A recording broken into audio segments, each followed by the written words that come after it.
ఓం నమో శ్రీ లక్ష్మీ వెంకటేశ్వరాయ శ్రీ మహాగణాధిపతి నమ.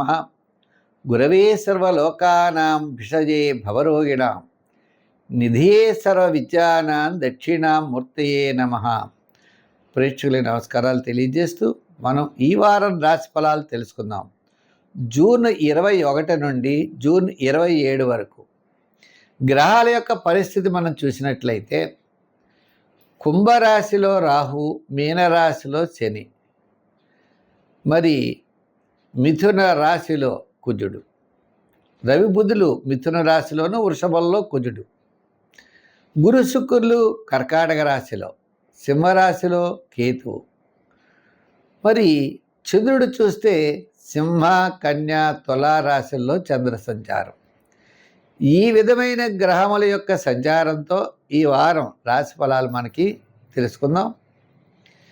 ఇక్కడ ఒక విషయం అన్నది, వ్యక్తిగతమైన జాతకాల్లో బలం ఉన్నప్పుడు కొంతమందికి పనులు జరుగుతాయి. వ్యక్తిగత జాతకాల్లో బలం లేనప్పుడు మనం గోచార ఫలాలు కూడా మనం చూసుకోవాలి.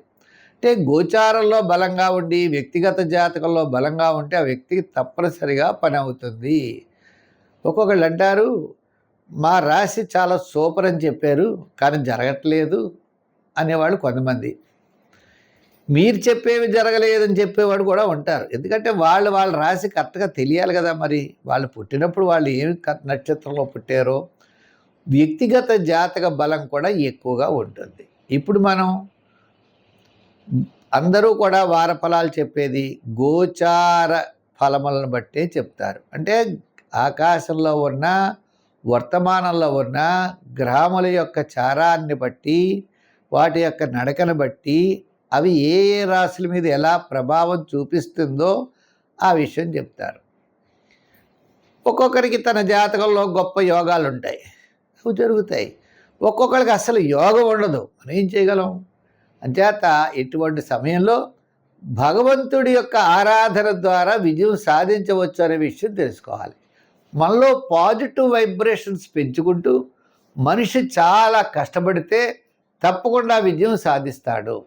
పని ఎలా అవుతుందో అలా ప్రయత్నం చేయాలి. పని నువ్వు అవ్వట్లేదంటే నువ్వు ప్రయత్నంలో అవ్వచ్చు కదా. అంచేత ఇటువంటి విషయాలన్నీ పరిధిలో పెట్టుకుని మనం ఈ గోచార ఫలాలు అనేవి ప్రతి ఒక్క వ్యక్తి చూడాలి. ముందుగా మనం మేషరాశి గురించి చెప్దాం. తులారాశి. ఈ తులారాశి వారికి ఈ వారం చాలా ప్రోత్సాహకరంగా ఉంది. మరి ఏంటి అంటే షష్ఠ స్థానంలో శని, మరి షష్ఠ స్థానంలో శని, దశమంలో శుక్రుడు, నవమంలో రవి బుధులు. ఏదైనా క్యాలిక్యులేషన్ చాలా కరెక్ట్గా ఉంటాయి. చంద్రుడి యొక్క బలం కూడా లాభ, వ్యయ, జన్మస్థానాల్లో చంద్ర సంచారం. వార ప్రారంభంలో కార్యజయం, ధనలాభం, ముఖ్యమైన వ్యవహారాలు యోగిస్తాయి. వారం మధ్యలో అకాల భోజనము, శ్రమ, చికాకు.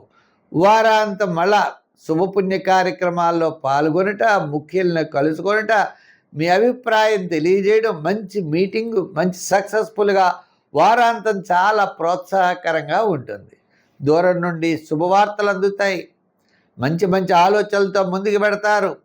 ప్రతి పని యందు కూడా చాలా శ్రద్ధ, నిదానం అవసరం. అంతేకాకుండా ఉద్యోగపరమైన అభివృద్ధి, రాజకీయ పరంగా సామాన్యంగా ఉంటుంది. వృత్తుల పరంగా మనం చూసినట్లయితే చిన్న చిన్న ఆటంకాలు తొలగుతాయి. సదా ఉత్సాహంతో ముందుకు వెళ్ళగలుగుతారు. అంతేకాకుండా ఈ రాశి వారికి ఎంతో కాలం నుండి నిరీక్షించిన ముఖ్యమైన వ్యవహారం లాభించే అవకాశాలు ఉన్నాయి. న్యాయవాదులు, వైద్యులు, కళారంగం వారికి కొద్ది అవకాశాలు తక్కువన్నా ఆర్థిక సర్దుబాట్లు ఉంటాయి. మంచి మంచి కార్యక్రమాల్లో పాల్గొంటారు. అలంకారాలు, వస్తువులు, గృహ మరమ్మతులు, వాహన మరమ్మతులు ఇటువంటివన్నీ చేయించుకుంటారు. దానికి తగినటువంటి ఫలితాలు కూడా మీరు తప్పనిసరిగా పొందగలుగుతారు. మరి ఈ రాశి వారికి సంఖ్యల్లో 6, రంగుల్లో తెలుపు, ఆరాధనలో అమ్మవారి యొక్క ఆరాధన చేయండి. అమ్మవారిని చక్కగా పూజించండి. బెల్లం పరవాన్నం నైవేద్యం పెట్టండి. లలితా సహస్రం, లక్ష్మీ అష్టోత్తరాలు చదవండి. రోజు తులసి మాలని విష్ణుమూర్తికి వేయండి, సత్ఫలితాలు ఉంటాయి.